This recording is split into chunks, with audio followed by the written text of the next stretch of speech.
and I will be your victim this evening. Give you my money. John, what do you see downstairs? Can you see the bottle? Too dark.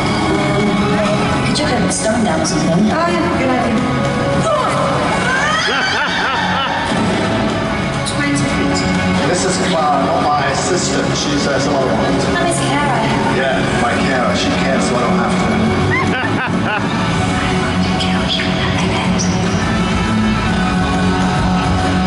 How do I look?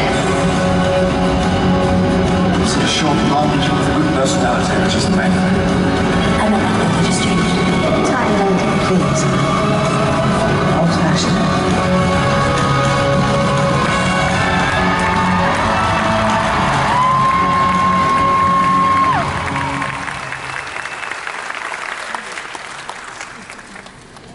No, I'm not any one of those three, I'm sorry.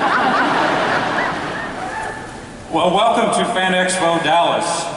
This is like bucket list material for me.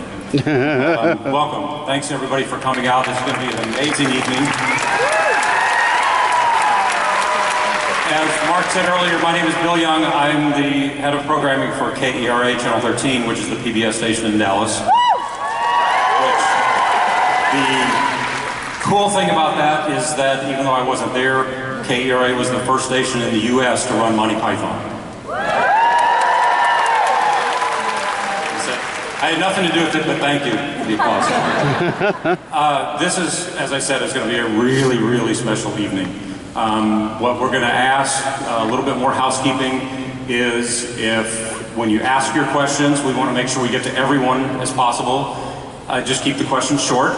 Mark kind of gave you the, okay, no political, no this, no that, but just understand that there's probably 100 people behind you when you ask the question. And then the gold circle folks that are going to be doing the photo op afterwards, if you can hang around at the end after we vacate the rest of the arena, then you'll be taken back to the area for the photo op. So enough of me, because that's not what you paid for. Oh, you're too kind. Thanks, Mom.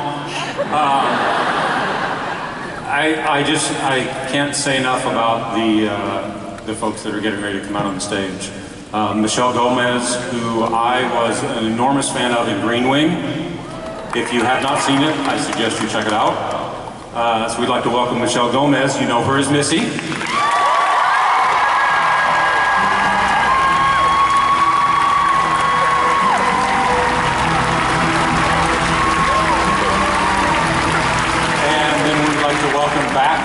Jenna Coleman to the stage.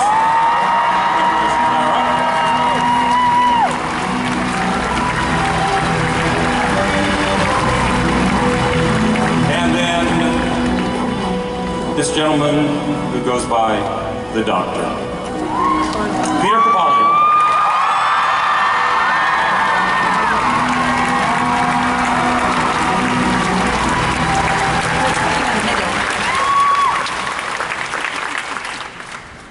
That's about all the time we have.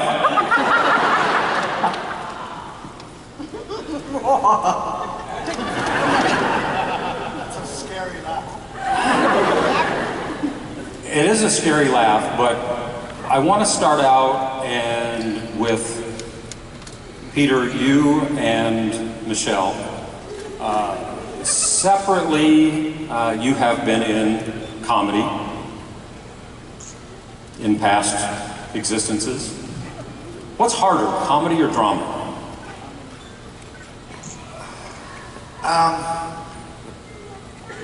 Well, I don't really look at it that way. Do you look at it that way? Yes. I do look at it that way. Comedy is harder because there's a sort of math to it. Do you see what I did there? It's American math. There is an S at the end, but anyway.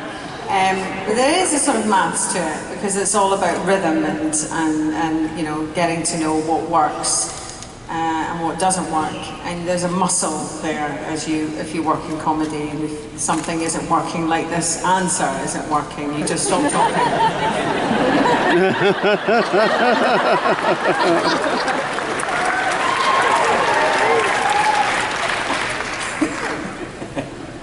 I'm not sure. I think it's just a sort of microclimate you bring with you, isn't it? It's just a sort of. I mean, I never sort of say, "Oh, this scene's a funny scene," or "This scene's a dramatic scene."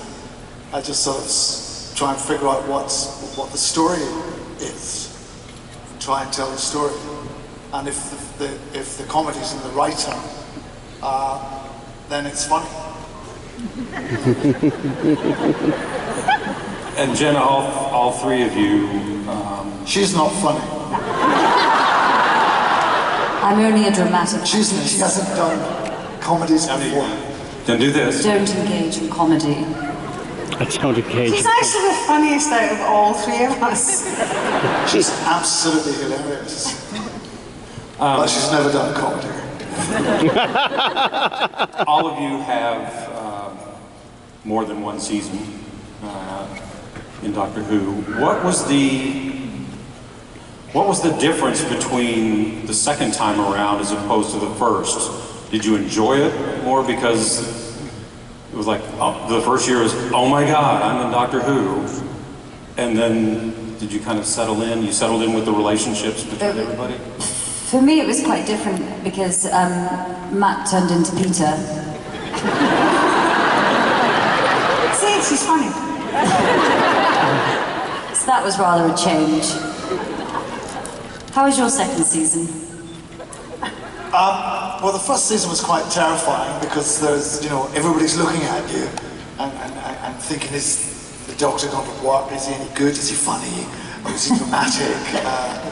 So there's a lot of pressure.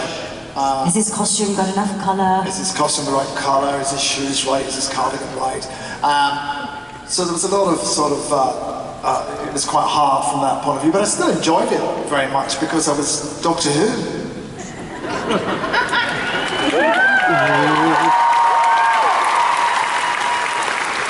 I mean, how could you not enjoy that? But the second season was a little lighter because we felt that it had sort of worked and people were more comfortable with me and were more, I think they had a clear idea of sort of who my Doctor was or was going to be, and so it was a little more tailored, I think, more efficiently towards what I was going to do. So they were both great to do, to be honest. It's an amazing job. Michelle, what do you think having the Master be a female now, what did that open up as far as where the writers could go, do you think? Potential. It just opened up the potential for anything, really. And, for me, coming into the second season, there was relief because I got away with it. I was like, will anybody notice that I was a man and I'm a woman? But people didn't seem to kind of mind. In fact, there hasn't been that much comment on that, really. But it's all been quite positive. So I can't remember what the question was. Did I answer it? In my mind, you did. Thank you. Yes. Thank you. And before we get out to the audience, I've got one question for each of you. Jenna, in the 50th anniversary special, just how cool was it? You've got Matt, you've got Billy Piper, your favorite former Doctor in David Tennant. I said former. Your favorite former Doctor. John Hurt. That must have been just fascinating. I remember there was the first day on the TARDIS and all the doctors had to be bickering and Clara says something and it was kind of, all three of them had to kind of turn and look. And I couldn't, it was like I went into fits of giggles, like girly, proper girly, stupid giggles every time they did it. I just could not get myself together. It was great. It was we shot in 3D.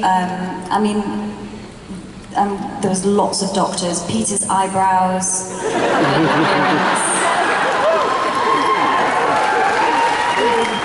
Somebody asked me at the autograph session if I had a hair weave in my eyebrows.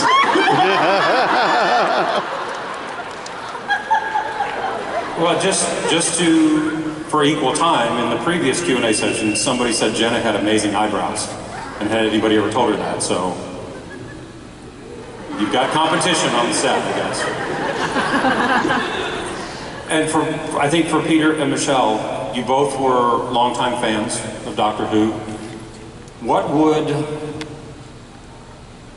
a today Peter Capaldi, today Michelle Gomez, if you picked up the phone and called up a 15-year-old Peter Capaldi and a 15-year-old Michelle Gomez, what would you tell them the experience was like?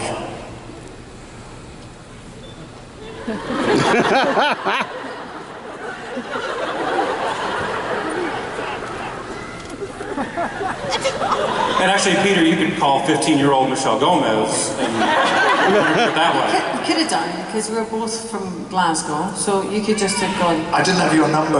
No, we didn't have numbers then. So he maybe like just knocked on my door. Yeah. And I'd open the door and go, oh, Peter, hi. And I would say, Michelle, have you seen Roger Delgado And I go, playing that part of the Master in Doctor Who? Yes, Do you want to come in?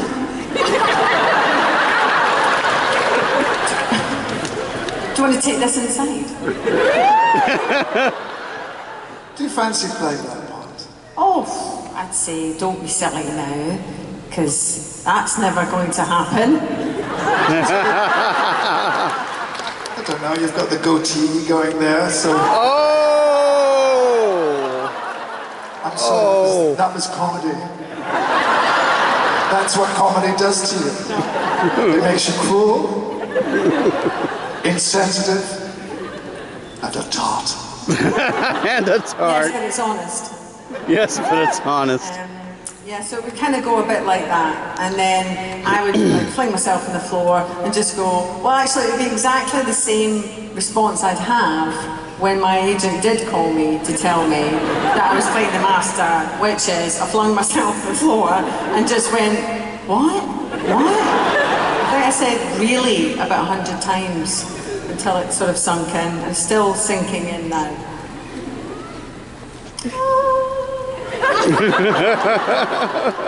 And Jenna, I won't make you call your 15-year-old self because you didn't start watching till you were 18 again. I did not. I was a denied child. Doctor Who wasn't on when I was a child. Otherwise I would have watched it. Was it dark then? It's very dark.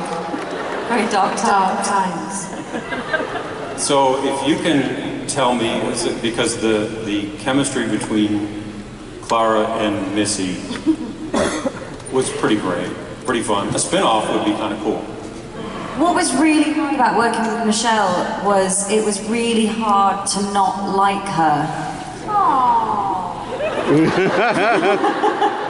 So I had to keep reminding myself that you are responsible because my boyfriend is now a Cyberman and up in cyber heaven. But you were really funny, so it was really hard to not engage with that, and also to not laugh. Like sometimes you kind of had to. I mean, really, the outtakes that we must have had from some of those episodes. It was definitely. Yes, the lines were blurred. I mean, I felt like we weren't really telling the story that was on the page because we were having too nice a time together up a volcano in Tenerife. Until I was upside down, and then... Oh no. That's given Michelle a phobia for life. No, I've found out that I can't act with anybody if they're upside down. It's very disconcerting when her beautiful eyeballs started bulging out of her head. All the veins were bursting, and I was like, I can't sharpen this stick anymore. Somebody needs to cut her down. But I think it's, you talk about it, you say it was hard not to like Michelle's character. I look at, it's got to be British television, because you really want to hate Basil Fawlty, you really want to hate Blackadder, but you don't, you just feel for them, and I feel the same way about you. You know what I've noticed culturally is that as an actor in America, that you might notice that a lot of villains and bad guys are played by the Brits. And I've got a theory about this. It's that the actors don't want to be disliked, but the British actors don't give a...